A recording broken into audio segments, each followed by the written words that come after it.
ಆ ಯೌವನ ಟೈಮಲ್ಲಿ ಮಾಡಿದಂಥ ಕೀಟಲೆಗಳು, ಹರಟೆಗಳು, ಈಗ ಮಾಡ್ತಾ ಇರ್ತಕ್ಕಂಥ ಒಂದಷ್ಟು ಎಡವಟ್ಟುಗಳು, ಇವೆಲ್ಲ ವಿಚಾರಗಳನ್ನು ಮಾತಾಡ್ತಾವನು, ಅದು ನಿಮ್ಮ ಬಾಯಲ್ಲೇ ಹೇಳೋದು. Yes sir. ಬಾಲ್ಯ ತುಂಬ ಸುಂದರವಾಗಿತ್ತು. ಸರ್, ಅನಿವಾರ್ಯವಾಗಿ ನೀವು ಹೇಳ್ದಾಗೆ ನನ್ನ ತಂದೆಯವರು ನಾನು ನೋಡಲಿಕ್ಕೆ ಅವತ್ತಿನ ನಿರ್ಮಾಪಕರ ಸಂಘದ ಅಧ್ಯಕ್ಷರು HMK ಮೂರ್ತಿಯವರು, ಓಕೆ, ಅವರು ನಮ್ಮ ತಂದೆಯವ್ರ ಜೊತೆ ಡಿಸ್ಕಷನ್ಗೆ ಅಂತ ಬಂದಿದ್ದರು. ಯಾವುದೋ ಒಂದು ವಿಚಾರಕ್ಕೆ ಮಾತಾಡೋಕ್ಕೆ ಅಂತ ಬಂದಿದ್ದರು. ಆ ಸಂದರ್ಭದಲ್ಲಿ ನಾನು ಅವಾಗ 3ನೇ ಕ್ಲಾಸು ಅಲ್ಲಿ ಓಡಾಡ್ಕೊಂಡಿದ್ದೆ. ನಿಮ್ಮ ಮಗನ್ನ ಆ್ಯಕ್ಟ್ ಮಾಡಿಸ್ತೀರಾ ನಮ್ಮ ಸಿನಿಮಾದಲ್ಲಿ ಅಂತ ಕೇಳಿದ್ರು. ಅವನು ಅಂದ್ರೆ ಕರ್ಕೊಂಡೋಗಪ್ಪ ಅಂತ ಅಂದರು. ನನಗೆ ಸಿನಿಮಾ ಅಂದರೆ ಒಂದು ಕುತೂಹಲ ಇತ್ತು. ಅಂದರೆ ರೇಡಿಯೋ ಕೇಳ್ತಾ ಇದ್ದಾಗ ರೇಡಿಯೋಲಿ ಹಿಂದೆಗಡೆ ಯಾರೋ ಕೂತ್ಕೊಂಡು ಮಾತಾಡ್ತಾ ಇರ್ತಾರೆ ಅಂತ ನಾನು ರೇಡಿಯೋ ಹಿಂದೆಗಡೆ ಹೋಗಿ ಬಗ್ಗೆ ನೋಡ್ತಿದ್ದವನು. ಅವಾಗಿನೂ ಟಿ ವಿ ಏನೂ ಇರಲಿಲ್ಲ. ಸೊ ಸಿನಿಮಾಗಳಿಗೆ ಹೋದರೆ ನಾನು ಥಿಯೇಟ್ರಿಂದ ಆಚೆ ಬಂದ ತಕ್ಷಣ ರೈಟಲ್ಲಿ ಲೆಫ್ಟಲ್ಲಿ ಶೌಚಾಲಯಗಳಿದ್ವು. ನನಗೆ ಆ ಶೌಚಾಲಯಗಳ ಬಗ್ಗೆ ಗೊತ್ತಿರಲಿಲ್ಲ. ನಾನು ಅಲ್ಲೇ ನಿಂತ್ಕೊಂಡು ಕಾಯ್ತಾ ಇರ್ತಿದ್ದೆ. ಮ್ಯಾನೇಜರ್ ಬಂದು ಕೇಳೋನು, ಯಾಕೆ ಅವ್ರು ಬಂದುಬಿಡಲಿ ಅದು. ಅವನೇ ನನ್ಕಂತಿದ್ದ ನನ್ನ ತಂದೆನೋ ಯಾರೋ ಬಂದವ್ರು ಇಲ್ಲಿ ಹೊರಗಡೆ ವಾಶ್ರೂಮ್ಗೆ ಹೋಗಿದ್ದಾರೆ ಬರ್ತಾರೆ ಅಂತ. ಇಲ್ಲ ಈಗ ಬಂದು ಆ್ಯಕ್ಟ್ ಮಾಡ್ಬಿಟ್ಟೋದ್ರಲ್ಲ ಅವ್ರನ್ನ ಕಾಯ್ತಾ ಇದ್ದೀನಿ ನಾನು ಅಂತ. ಅಂದರೆ ಅಷ್ಟು ನನಗೆ ಡ್ರಾಮಾಗಳು ನೋಡ್ತಿದ್ವಲ್ಲ. ಸೊ ಅದೇ ಥರ ಇದನ್ನು ಹಿಂಗೆ ಬರ್ತಾರೆ ಇವಾಗ ಒಂದು ಆ ಥರದ ಮೆಂಟ್ಯಾಲಿಟಿ. ಸೊ ಅದೊಂದು ಕುತೂಹಲ ಇತ್ತು. ಅವ್ನು ಬೈದು ಕಳಿಸ್ತಾ, ಹೋಗೋ ಹುಚ್ಚ ಸುಮ್ಮನೆ ಯಾಕೋ ಹಂಗೆ ಇವ್ರು ಸಿನಿಮಾ ಅಂದಲ್ಲ, ಸರಿ ಹೇಗಿರುತ್ತೆ ನೋಡೇ ಬಿಡೋಣ ಅಂತ ಹೇಳ್ಬಿಟ್ಟು 3ನೇ ಕ್ಲಾಸಲ್ಲಿ ದೊಂಬರ ಕೃಷ್ಣ ಅನ್ನೋ ಸಿನಿಮಾದಲ್ಲಿ ಸಕಲೇಶ್ಪುರದಲ್ಲಿ ಮೊಟ್ಟ ಮೊದಲ ಬಾರಿಗೆ ನಾನು ಬಣ್ಣವನ್ನು ಹಚ್ಚಿದ್ದು, ಕ್ಯಾಮ್ರಾ ಫೇಸ್ ಮಾಡಿದ್ದು. ಅಂದರೆ ಅವಾಗ ನನಗೆ ಗೊತ್ತಾಯಿತು ಕ್ಯಾಮ್ರಾ ನೆಗೆಟಿವ್ ಇದೆಲ್ಲ ಇರ್ತದೆ. ನಾನು ಅಕಸ್ಮಾತ್ ಸರಿ ಮಾಡಿದರೆ ಇನ್ನೊಂದು ಸರಿ ರೀಟೇಕು ಅಂತಾರೆ ಅಥವಾ ಬೈತಾರೆ, ಏನೋ ಒಂದು ಮಾಡ್ತಾರೆ. ಸೊ ಅದರಲ್ಲಿ ಒಂದು ಸ್ವಲ್ಪ ನಾನು ಓವರ್ ಆ್ಯಕ್ಟ್ ಮಾಡಿದೆ. ಅದು ತುಂಬ ಅವ್ರಿಗೆ ಖುಷಿ ಆಯಿತು. ನಾನು ಅವತ್ತು ಸುಂದರಕೃಷ್ಣ ಅರಸ್ ಅವ್ರನ್ನ ಮತ್ತು ಮುಸುರಿ ಕೃಷ್ಣಮೂರ್ತಿಯವ್ರನ್ನ ನನ್ನ ಸಿನಿಮಾದಲ್ಲಿ ತಂದೆ. ಸುಂದರಕೃಷ್ಣ ಅರಸ್ ಅವರು ಧೂಮ್ರಕೃಷ್ಣ ಸುರೇಶ್ ಅಂತ ಹೀರೋ, ಅವ್ರ ತಂದೆ. ಸೊ ಅವರು ಊರಿನ ಯಜಮಾನರು. ನನ್ನ ತಂದೆ ಊರಲ್ಲಿ ಓಡಾಡ್ರು, ಅಂದರೆ ಒಂಥರ ವಿಲನ್ ಥರ. ಸೊ ವಿಲನ್ ಮಕ್ಕಳು ವಿಲನೇ ಆಗಿರ್ತಾರಲ್ವ. ನಾನು ಅದರಲ್ಲಿ ಅವತ್ತಿನ ಸಂದರ್ಭದಲ್ಲಿ ಸ್ಕೂಲಿಗೆ ಚಕ್ಕರ್ ಹೊಡೆದು ಬೆಟ್ಟದ ಮೇಲೆ ಹೋಗಿ ಬಿಡಿ ಸೇದ್ಕೊಂಡು ಕಾರ್ಡ್ಸ್ ಆಡ್ಕೊಂಡು ಕುಂತ್ಕೊಳ್ಳೋ ಅಂಥದ್ದು ಕ್ಯಾರೆಕ್ಟ್ರು. ಸೊ ಬೈತಾರೆ, ಎಲ್ಲ ಹೊಡಿತಾರೆ, ಎಲ್ಲ ಆಗುತ್ತೆ, ಎಲ್ಲ ಆಯಿತು. ಸಿನಿಮಾ ರೆಡಿ ಆಗ್ಬಿಡ್ತು. ನಾನು ಸಿನಿಮಾದಲ್ಲಿ ಆ್ಯಕ್ಟ್ ಮಾಡಿ ಬಂದೆ ಅನ್ನೋ ಒಂದು ಕಾರಣಕ್ಕೆ ನಮ್ಮ ಸ್ಕೂಲ್ನಲ್ಲೂ ಕೂಡ ನಮಗೂ ಸ್ವಲ್ಪ ಅಂದರೆ ಸಿನಿಮಾದಲ್ಲಿ ಆ್ಯಕ್ಟ್ ಮಾಡಿದ್ದಾನೆ ಅಂತೇಳಿ ನಮ್ಮನ್ನು ಬಂದು ನೋಡ್ಕೊಂಡು ಹೋಗೋರು ಇದ್ರು. ಅದು ನನಗೊಂಥರ ಏನೋ ಅದು. ಆ ಸಿನಿಮಾ ಬಿಡುಗಡೆ ದಿವಸ ಕಪಾಲಿ ಥಿಯೇಟ್ರಲ್ಲಿ ಸಿನಿಮಾ ರಿಲೀಸು. ಸೊ ರಾಜಾಜಿನಗರದಿಂದ ಕಪಾಲಿ ಥಿಯೇಟ್ರ್ ತನಕ ನಾವು ಅಂಬಾಸಿಡರ್ ಕಾರಲ್ಲಿ ಹೋಗಿ ಕಪಾಲಿ ಥಿಯೇಟ್ರ್ ಮುಂದೆಗಡೆ ಒಂದು ಆನೆಯಲ್ಲಿ ಸುಂದರಕೃಷ್ಣ ಅರಸ್ ಸಾರು, ಮುಸುರಿ ಕೃಷ್ಣಮೂರ್ತಿ ಸಾರು, ನಾನು ಮತ್ತು ನಮ್ಮ ಧೂಮ್ರಕೃಷ್ಣ ಸುರೇಶ 4 ಜನ ಆನೆ ಮೇಲೆ ಕೂರಿಸ್ಕೊಂಡ್ರು. ಆನೆ ಮೇಲೆ ಕೂರಿಸ್ಕೊಂಡು ಹಾಗೇ ಹೋಗಿ ರಾಮಕೃಷ್ಣ ಲಾಡ್ಜಿಂದ ಲೆಫ್ಟ್ಗೆ ಹೋಗಿ ಸಿಂಡಿಕೇಟ್ ಬ್ಯಾಂಕಿಂದ ಮುಂದೆ ಹೋಗಿ ಹಳೆ ಜೈಲ್ ಹತ್ರ ಲೆಫ್ಟ್ ತಗೊಂಡು ಈ ಅಣ್ಣವ್ರ ಆಫೀಸು ವಜ್ರೇಶ್ವರಿ ಕಂಬೈನ್ಸ್ ರೋಡಲ್ಲಿ ಬಂದು ಅಲ್ಲಿಂದ ಮೂವಿ ಲ್ಯಾಂಡ್ ಸಂಧಿಯಿಂದ ಬಂದು ಕರ್ಕೊಂಬಂದು ಹಿಂಗೆ ನಿಲ್ಲಿಸಿದ್ರು. ಅಂದರೆ ಆ 6 ಕ್ರಾಸನ್ನು ನಾನು ಗಾಂಧಿನಗರಕ್ಕೆ ಎಂಟ್ರಿ ಕೊಟ್ಟಿದ್ದೆ ಆನೆಯಲ್ಲಿ. ಸೊ ಇದು ಸುಮಾರು ಮಾಧ್ಯಮದಲ್ಲಿ ನಾನು ಹೇಳಿದ್ದೀನಿ. ಆಮೇಲೆ ಸಿನಿಮಾ ಬಿಡುಗಡೆ ಬಂದರು, ನೋಡಿದ್ರು ನಮ್ಮ ತಂದೆ. ಓಪನಿಂಗಲ್ಲೇ ಬೀಡಿಯಿಂದ ಬೀಡಿಗೆ ಹಚ್ಕೊಳ್ಳೋದು. ಝೂಮ್ ಬ್ಯಾಕ್ ಬಂದರೆ ನಾನಿದ್ದೆ. ಅಲ್ಲಿಂದ ಶುರು ಆಯಿತು ನಮ್ಮಪ್ಪಂದು ಸಂಸ್ಕೃತ. ಎಲ್ಲ ಸಿನಿಮಾ ಕಂಪ್ಲೀಟ್ ಆದಮೇಲೆ ಏನಪ್ಪ ಬೀಡಿನೂ ಕೊಟ್ಟೆ, ಕಾರ್ಡ್ಸು ಕೈ ಕೊಟ್ಬಿಟ್ಟೆ, ಡ್ರಿಂಕ್ಸು ಕೊಟ್ಬಿಟ್ಟೆ ಕೈಗೆ, ಇನ್ನೊಂದು ಇತ್ತು ಅದನ್ನು ಬ್ಯಾಲೆನ್ಸ್ ಬಿಟ್ಟಿದ್ಯಾ ಅಂದುಬಿಟ್ಟು ಪಾಪ HMK ಮೂರ್ತಿಯವ್ರಿಗೆ ಇದನ್ನು ಮಾಡಿ, ಬೇಡ ಇನ್ನು ಮುಂದಕ್ಕೆ ಸಿನಿಮಾದನ್ನು ಮಾಡೋದು ಬೇಡ, ನಿನ್ನ ಸಿನಿಮಾ ಟಚ್ಚಲ್ಲಿ ಇರಬಾರ್ದು ಅನ್ನೋ ಒಂದು ನಿರ್ಧಾರಕ್ಕೆ ಬಂದರು. ನಂತರದ ದಿನಗಳಲ್ಲಿ ನನಗೆ ಪರಿಚಯ ಆದದ್ದು ನಮ್ಮ KV ಜಯರಾಮ್ ಅವರು, ಕಣ್ಣೀರ್ ಕರ್ಚೀಫ್ ಜಯರಾಮ್ ಸರ್. ಅವರ ರಂಜಿತಾ ಅಂತಕ್ಕಂಥ ಒಂದು ಚಿತ್ರಕ್ಕೆ ನಾನು ಅಸಿಸ್ಟೆಂಟ್ ಡೈರೆಕ್ಟ್ರಾಗಿ ಕೆಲಸ ಮಾಡಬೇಕು ಸರ್, ದಯಮಾಡಿ ನನ್ನನ್ನು ನೀವು ಅಸಿಸ್ಟೆಂಟಾಗಿ ಸೇರಿಸ್ಕೋಬೇಕು ಅಂತ ಅವ್ರ ಹತ್ರ ಕೇಳಿಕೊಂಡೆ. ಅವಾಗ ಅವರಂದ್ರು, ಬಣಕಾರ್ ಡೈರೆಕ್ಷನ್ನ ವೀಲ್ ಚೇರಲ್ಲಿ ಕೂತ್ಕೊಂಡು ಮಾಡ್ಬೋದು, ಅಂದರೆ 70-80 ವಯಸ್ಸಾದಮೇಲೂ ಕೂಡ ಮಾಡ್ಬೋದು. ಆದರೆ ನೀನು ಡೈರೆಕ್ಟ್ರ್ ಕ್ಯಾರೆಕ್ಟರ್ ಅಲ್ಲ, ನೀನು ಆರ್ಟಿಸ್ಟಿಕ್ ಮೆಟೀರಿಯಲ್ಲು.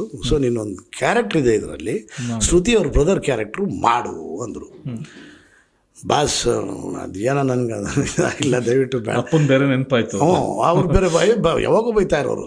ಇನ್ನು ತಿರುಗಿ ಇನ್ನೊಂದು ಸರಿ ಬಯಸ್ಕೋಬೇಕಾಗ್ತದೆ ಅಂತ ಕ್ಯಾರೆಕ್ಟರ್ ಕೇಳಿದ್ರೆ ಚೆನ್ನಾಗಿತ್ತು. ಅಂದರೆ ಅವ್ರ ಬ್ರದರ್ ಕ್ಯಾರೆಕ್ಟ್ರು, ಅವರು ವರದಕ್ಷಿಣೆ ಪೀಳಿಗೆಯಿಂದ ಬಂದುಬಿಟ್ಟಿರ್ತಾರೆ.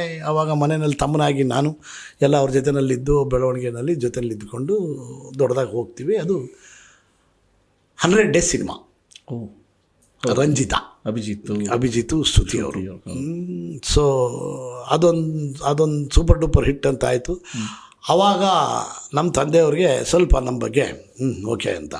ಆದರೂ ನನಗೆ ಡೈರೆಕ್ಟರ್ ಆಗಬೇಕು ಅನ್ನೋವಂಥ ಭಾವನೆಯಿಂದ ನಾನೇನು ಕೆಳಗೆ ಇಳಿದಿರಲಿಲ್ಲ. ನಾನು ತಿರುಗಿ ಹೋದೆ. ಸರ್ ಏನೋ ಆಗೋಯ್ತು ಸರ್, ಈಗ ಅಟ್ಲೀಸ್ಟು ಈಗ ಮಾಡ್ತಾಯಿದ್ರಲ್ಲ ರಶ್ಮಿ ಅಂತೇಳಿ, ಆ ಸಿನಿಮಾದಲ್ಲ ಅಟ್ಲೀಸ್ಟ್ ನನಗೆ ಅಸಿಸ್ಟೆಂಟ್ ಡೈರೆಕ್ಟ್ರಾಗಿ ಸೇರಿಸ್ಕೊಳ್ಳಿ ಸರ್ ಅಂದೆ. ಏನು ಬೇಡ ಬಡ್ಕರ್, ನೀವು ಇದ್ರಲ್ಲಿ ಒಳ್ಳೆ ಕ್ಯಾರೆಕ್ಟರ್ ಐತಿ ಅದನ್ನು ಮಾಡಿರಿ ಅಂದರು.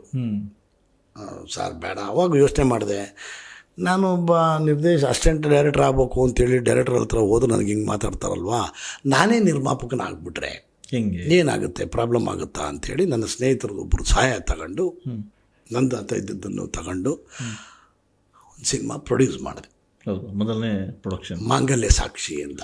ಅದರಲ್ಲೂ ಅಭಿಜಿತ್ ಸ್ತುತಿ ಅವರೇ ಸಕ್ಸಸ್ ಕ್ಯಾರೆಕ್ಟ್ರು ಅಂಥೇಳಿ. ಈ ಸೆಂಟ್ರಲ್ಲಿ ಒಂದು SSLC ಫೇಲ್ ಆಗಿದ್ದೆ. ಕವಿರತ್ನ ಕಾಳಿದಾಸ ಅಂತ ಚಿತ್ರನ 16 ಸರಿ ನೋಡಿದ್ದೆ. 17ನೇ ಸಾರಿ ಸಿನಿಮಾ ನೋಡಬೇಕು ಅಂತ ನಮ್ಮ ತಾಯಿಯವ್ರನ್ನ ದುಡ್ಡು ಕೇಳಿದೆ, ಕೊಡಲ್ಲ ಅಂದರು.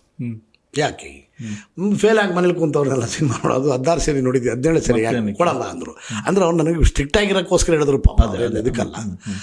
ನಾನು ಅವತ್ತು ಒಂದು ಚಾಲೆಂಜ್ ಮಾಡಿದೆ, ನಾನು ಇನ್ನು ಓದು ನಿಲ್ಲಿಸ್ತೀನಿ, ನಾನೇ ಸಿನಿಮಾ ಮಾಡಿ ನಿನ್ನ ಗಂಡನ ಕೈಯಿಂದ ಕ್ಲಾಪ್ ಹೊಡಿಸ್ಲಿಲ್ಲ ಅಂದರೆ ನನ್ನ ಹೆಸರು ಉಮೇಶ್ ಬಣಕಾರ್ ಅಲ್ಲ. ಚಾಲೆಂಜ್ ಮಾಡಿ ಅವತ್ತಿಂದ ಸಿನಿಮಾ ನೋಡೋದು ಬಿಟ್ಟೆ. ಯಾವ ಸಿನಿಮಾ ನೋಡಲೇ ಇಲ್ಲ. ನೆಕ್ಸ್ಟ್ ಪ್ರೊಡ್ಯೂಸ್ ಮಾಡಿದ್ಮೇಲೆ ತ್ರಿವೇಣಿ ಥಿಯೇಟ್ರಲ್ಲಿ ಸಿನಿಮಾ ರಿಲೀಸ್ ಮಾಡಿದೆ. ಮಾಂಗಲ್ಯ ಸಾಕ್ಷಿ ಅನ್ನೋ ಟೈಟ್ಲಿಗೆ ತಕ್ಕನಂಗೆ ಇಬ್ಬರು ಲವರ್ಸ್ಗಳನ್ನು ಮದುವೆ ಮಾಡಿದೆ. ಥಿಯೇಟ್ರ್ ಕಾಂಪೌಂಡಲ್ಲೇ ಮಾಡಿದೆ. ಪಾಲ್ ಚಂದಾನಿಯವರು ಥಿಯೇಟ್ರ್ ಕಂಟ್ರೋಲ್ ಆಗಿದ್ದರು. ರೀ ಏನು ರೀ ಬಣಕಾರ್, ನಾವು ಈಗ ನಮ್ಮ ಥಿಯೇಟ್ರಿಗೋಸ್ಕರ ಕಟ್ಟಿ ಥಿಯೇಟ್ರ್ ಮಾಡ್ತಾರದು ನಾವಿಲ್ಲಿ, ನೀವೇನೇ ಮುಂದೆಗಡೆಲ್ಲ ಪರ್ಣ ಕಟ್ಟಿ ಕಲ್ಯಾಣ ಮಂಟಪ ಮಾಡಿಸಿ ಮದುವೆ ಮಾಡ್ತಾ ಇದ್ರಲ್ರಿ ಅಂದರು. ಇಲ್ಲ ಪಾಪ ಅವ್ರದ್ದೆಲ್ಲ ಲವರ್ಸ್ಗಳು ಹುಡುಗಿ ಅಣ್ಣದಿರೆಲ್ಲ ಸೇರ್ಕೊಂಡು ಇವ್ನು ಮಂಡಿ ಚಿಪ್ ಹೊಡೆದಾಕ್ಬಿಟ್ಟವ್ರೆ, ಅದಕ್ಕೆ ಕರ್ಕೊಂಬಂದು. ಆಮೇಲೆ ಹಿಂದಿನ ದಿವಸ ಉದಯವಾಣಿನಲ್ಲಿ ಅಡ್ವರ್ಟೈಸ್ಮೆಂಟು ಕೊಟ್ಟಿದ್ದೆ, ಉಪ್ಪಾರಪೇಟೆ ಪೊಲೀಸ್ ಸ್ಟೇಷನ್ಗೆ ಇಂಟಿಮೇಷನ್ನು ಕೊಟ್ಟಿದ್ದೆ, ಈ ಮದುವೆ ಮಾಡ್ತಾ ಇದ್ದೀನಿ. ಆಮೇಲೆ ಇವರು ಇಬ್ಬರದು ಈ ಥರ ಇಬ್ಬರು ಪ್ರೇಮಿಗಳು ನಾಳೆ ಒಂದಾಗ್ತಾ ಇದ್ದಾರೆ, ಸತಿಪತಿಗಳಾಗ್ತಾ ಇದ್ದಾರೆ, ದಯಮಾಡಿ ಇವ್ರನ್ನ ಸಾರ್ವಜನಿಕರು ಆಶೀರ್ವಾದ ಮಾಡಬೇಕು ಅಂತ ಹೇಳಿ ಅಡ್ವರ್ಟೈಸ್ಮೆಂಟ್ ಕೊಟ್ಟಿದ್ದೆ. ಹಿಂದಿನ ದಿವಸ ನಮ್ಮ TV ಸುಧೀಂದ್ರ ಅವರು PR ಆಗಿದ್ದರು. ಹಿಂದಿನ ದಿವಸ ಆ್ಯಡ್ ಕೊಟ್ಟೆ ಮಾಡಿದ್ರಿಂದ ನನಗೇನು ಆಗಲಿಲ್ಲ. ಬಟ್ ಸ್ವಲ್ಪ ಹುಡುಗಿ ಕಡೆ ಅವ್ರದ್ದೇನೋ ಪ್ರಾಬ್ಲಮ್ ಇದೆ ಅಂತ ಹೇಳಿದರು. ಅದಕ್ಕೇನು ಬೇಕೋ ನಾನು ರೆಡಿ ಆಗಿದ್ದೆ. ಅಕಸ್ಮಾತ್ ಅಟ್ಯಾಕ್ ಆದರೆ ಏನೇನು ಮಾಡಬೇಕು ಅನ್ನೋದನ್ನು ಪಕ್ಕ ಮಾಡ್ಕೊಂಡು ಮದುವೆ ಮಾಡಿದೆ.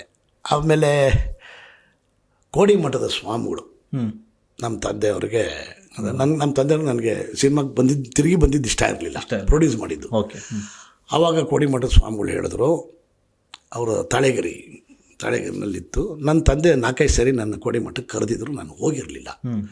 ಸರಿ, ಆಮೇಲೆ ಕೋಡಿಮಠದ ಸ್ವಾಮಿಗಳೇ ಇಲ್ಲಿಗೆ ಬಂದಿದ್ರು, ನಮ್ಮ ಮನೆಗೆ ಬಂದಿದ್ದರು. ಬಂದಂಥ ಸಂದರ್ಭದಲ್ಲಿ ನಮ್ಮ ತಂದೆ ಅವಾಗೆಲ್ಲ ಪೇಜರ್ ಕಾಲ್ ಮಿ ಬ್ಯಾಕ್ ಇಮಿಡಿಯೇಟ್ಲಿ ಇದು ಯಾಕೆ ಅಪ್ಪ ಇಷ್ಟು ಸಾರಿ ಫೋನ್ ಮಾಡೋದು ಏನಂತ ಹೋದರೆ ಗುರುಗಳು ಬಂದಿದ್ದರು. ಗುರುಗಳಿಗೆ ಪರಿಚಯ ಮಾಡಿದ್ರು, ಹಿಂಗೆ ಅಂತ. ತಾಳೆಗರಿ ಓಪನ್ ಮಾಡಿದ್ರೆ ಪರದೆ ಮೇಲಿನ ಬೊಂಬೆ ಆಟಕ್ಕೆ ಜಯ ಅಂತ ಬಂತು. ಅದನ್ನು ಓದ್ಕೊಂಡು ನೀನೇ ಅಂದರು. ಅಳಗನಡದಲ್ಲಿತ್ತು.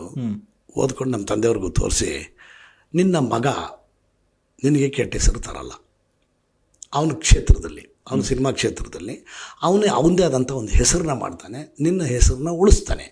ಸೊ ಹೀಗಾಗಿ ನೀವು ಯಾವುದೇ ಕಾರಣಕ್ಕೂ ನಿಮ್ಮ ಮಗನಿಗೆ ಅಡೆತಡೆ ಮಾಡಬೇಡಿ. ಅವನ್ನ ಕಟಿಂಗ್ ಮಾಡಿಸು, ಅದು ಮಾಡಿಸು, ಇದು ಮಾಡಿಸು ಅಂತ ಎಲ್ಲ ಮಾಡೋಕ್ಕೆ ಹೋಗ್ಬೇಡ. ಕಟಿಂಗ್ದು ಒಂದು ಕತೆ ಇದೆ.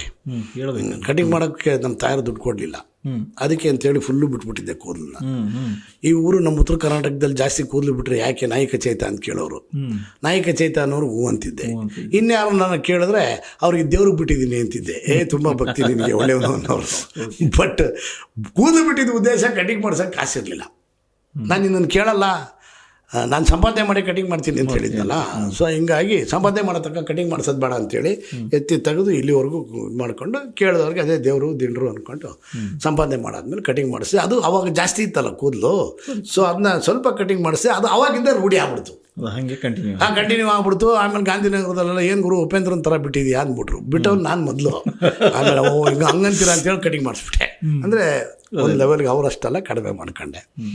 ಹೀಗೆ ಸಿನಿಮಾ ಎಂಟ್ರಿ ಬಾಲ್ಯ ಮುಗಿಸ್ಕೊಂಡು ಆವತ್ತಿನಿಂದ ಇವತ್ತಿನವರೆಗೂ ಒಂದು 40 ಸಿನಿಮಾ ಡಿಸ್ಟ್ರಿಬ್ಯೂಷನ್ ಮಾಡಿದೆ. ಹೌದು, ಡಿಸ್ಟ್ರಿಬ್ಯೂಟರ್ ಆಗಿ ಒಂದು 5 ಥಿಯೇಟ್ರನ್ನ ನಡೆಸಿದೆ. ಮೊನ್ನೆ ಕೋವಿಡ್ ಬಂದಾಗ ನಿಲ್ಲಿಸಿದ್ದು. ಓಕೆ. ಒಂದು 8 ರಿಂದ 9 ಸಿನಿಮಾ ನಿರ್ಮಾಣ ಮಾಡಿದೆ. ಅದರಲ್ಲಿ ಹಗ್ಗದ ಕೊನೆ ಅನ್ನೋ ಸಿನಿಮಾಗೆ ಉತ್ತಮ ರಾಜ್ಯ ಪ್ರಶಸ್ತಿ ಅತ್ಯುತ್ತಮ ತೃತೀಯ ಚಿತ್ರ ಅಂತೇಳಿ ಪ್ರಶಸ್ತಿ ಬಂತು. ಸೊ ನಾನು ನನ್ನ ಉದ್ದೇಶ ಏನಿತ್ತು, ಚಿತ್ರರಂಗಕ್ಕೆ ಬಂದು ನಾನು ಏನು ಆಗಬೇಕು ಅಂದ್ಕೊಂಡು ಬಂದೆ, ಅದು ಒಂದು ಬಿಟ್ಟು ಮಿಕ್ಕಿದ್ದಲ್ಲ ಆಗ್ಬಿಟ್ಟೆ. ಎಕ್ಸಿಬಿಟ್ರು ಆದೆ, ಡಿಸ್ಟ್ರಿಬ್ಯೂಟ್ರು ಆದೆ, ಪ್ರೊಡ್ಯೂಸರು ಆದೆ, ಆರ್ಟಿಸ್ಟು ಆದೆ. ಆಸೆ ಇನ್ನೂ ಇತ್ತು, ಇನ್ನೂ ಇದೆ, ಈಗಲೂ ಇದೆ. ಇನ್ನು ಬುಡಗಿಡಲ್ಲ. ಚಿಚಿ ಹಂಗೆ ಅಂತೂ ಸಾಯೋದಿಲ್ಲ ನಾನು. ಒಂದು ಆ್ಯಕ್ಷನ್ ಕಟ್, ಒಂದು ಡೈರೆಕ್ಷನ್ ಮಾಡಲೇಬೇಕು. ಅದನ್ನ ಮಾಡ್ಬಿಟ್ಟೇನೆ ಹೋಗೋದು ಅಂತ ತೀರ್ಮಾನ ತಗೊಂಡ್ಬಿಟ್ಟಿದ್ದೀನಿ. ವೇಟ್ ಲಾಸ್ ಸಲುವಾಗಿ ನನ್ ಭಾಳ ಜನ ಕೇಳಿದ್ರು. ಫಸ್ಟ್ ನಾನು ತಗೊಂಡು ನನಗೆ ರಿಸಲ್ಟ್ ಬಂದ್ಮೇಲೆ ಆಮೇಲೆ ನಾನು ಜೀನಿ ಸ್ಲಿಮ್ ಇನ್ನೊಬ್ಬರಿಗೆ ಪ್ರಿಪೇರ್ ಮಾಡಿದೆ. ಸುಸ್ತಾಗೋದು ಕಡಿಮೆ ಆಯ್ತು, ವೀಕ್ನೆಸ್ ಅದು ಏನೂ ಇಲ್ಲ, ಪೂರಾ ಹೆಲ್ದಿ ಅದೇನಿ. ಪ್ರತಿದಿನ ನಮ್ಮ ಜೀನಿ ಸ್ಲಿಮ್ ನ ಯೂಸ್ ಮಾಡಿ ಯಾವುದೇ ಸೈಡ್ ಎಫೆಕ್ಟ್ ಇಲ್ದಂಗೆ ನೀವು ಸಣ್ಣ ಆಗ್ತೀರಾ.